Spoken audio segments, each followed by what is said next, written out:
generated that every single week behind the scenes, it's contacting them, educating them about the benefits of becoming a private money investor, because they don't know what private money is. That's a term we use.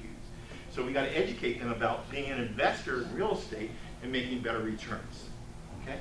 So that's how we get private money. I've given you 4 ways to get all the money you need online. Do we have an excuse now and Tom gave you a whole bunch of resources too. Is there any excuse we can't put money together? None. Okay? Never hear that excuse you don't have money again. You got 4 of them. Now I want to share with you how to do deals. And the reason I do it this way is because you just got to think like, how do people get rich? Well, they find out what the market wants and needs, and they find out what people are willing to pay for it, and they become a middleman, right? Okay, very simple. So what I do first is I go out and I find hungry buyers, okay? And I have my buyers, and I build 5 different types of lists. A wholesale buyers list, a rental landlord list, I build a retail buyers list, I build a commercial buyers list, and a rent-to-own list. Okay, got them all? Okay. Now, when I have this list, I ask them 4 questions. How much money you got? How fast you want to buy it? Where do you want to buy? And what type of property you're looking for? Okay. Once I know that, it's very easy to go target my marketing in those areas they told me they want to buy in. So I'm not wasting my money marketing in areas I don't have any buyers for. Okay. I want my buyers lined up, ready to go. Does that make sense? So here's what I do. I find my hungry buyers first. I set the system up to start sorting deals. Then I market for motivated sellers. I then make offers on the property and offer them to the hungry buyers. Okay? From that point onwards, once we have a signed contract, I hand the contract to a virtual closing coordinator. They run with the ball from contract to close. I don't babysit it. They do their job. Okay? I outsource that part. So I can make offers and they make sure I get paid. Because if they don't do their job, they don't get paid. Does that make sense? Yeah. So here's a little graphic of how this is working. Build the buyers list first, ask them what they want, find a deal with, no risk. Okay? Because if you have 100 buyers on your list, you're not going to sit on your butt thinking, oh, I don't have anything to do. I'm damn well going to be sure that I can go service these 100 buyers so I can make a deal and sell it to them tomorrow. Does that make sense?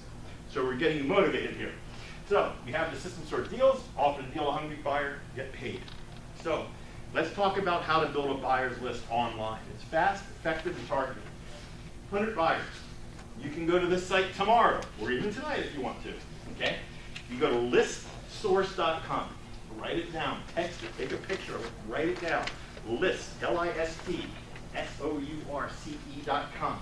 What you're looking on there is non-owner occupieds.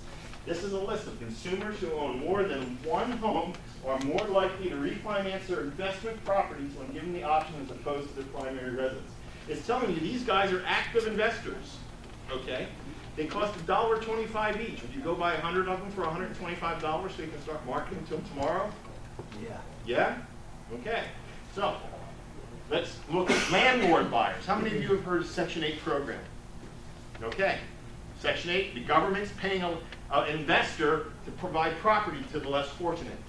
Go to HUD.gov. Go to socialserve.org. Go section8.com. Google Public Housing Authority and your city name. Okay? I'm going to show you. This is for Charlotte, the HUD.gov site. I want to find out how many Section 8 units are available. Over 4,000 of them. Okay? From here, I'm going to click through to the site SocialServe, and I'm going to imagine only 2% out of 4,000 of them would be interested in buying a property. That's ridiculous because they already get free housing. Why we're free money from the government? Of course they want more property. So I'm going to hire my virtual assistant who sits in the Philippines, $3.50 an hour, to go to every single page in this site, and I'm going to find out, is it a private owner or a company, what's her phone number, what's her email address, what are the type of properties she buys, what she rents them out for, etc., so I know exactly what to offer these people. Does that make sense? Who's going to do this tomorrow? Or get a virtual assistant to do it tomorrow? You have a landlord buyers list, okay, that want to buy and hold property and rent it out and get cash flow from the government. Yes, sir? If it's Section 8 tenant want to buy a property? Section 8 tenant, this is where Section 8 tenants go to find out what properties are for rent. Yeah. So I'm just reverse engineering. I said, well, I want to find out who owns the property so I can offer them another property. Well, most of them, a lot of them are used by management companies, huh? That's fine, but I just go through and get the owner. Okay? So it'll tell me if it's a private owner or a company. But there's over 4,000 of them in here. And I can tell you, when I had 12 Section 8 properties, the first year I did the property management myself, and then at the end I said, screw it. So I always advise property management. But still, you could always write the letter care of the owner of that property management company. Okay? So there's many other ways to find needs online.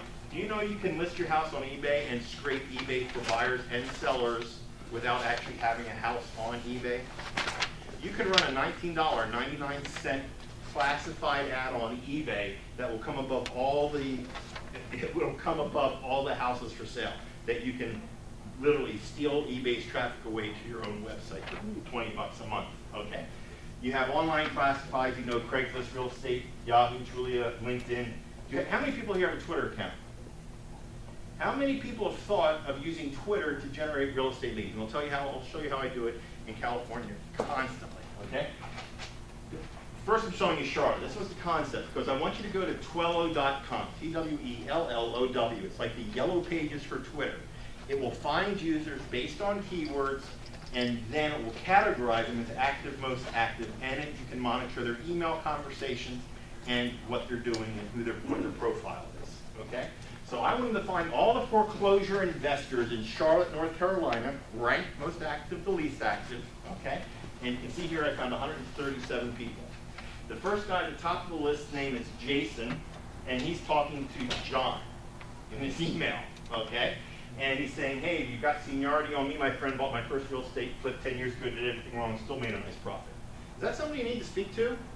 Because look, on his bio, it's saying that Jason is a successful real estate investor focused on foreclosures and pre-foreclosures. Is that somebody you want to network with? Yes. What do you do?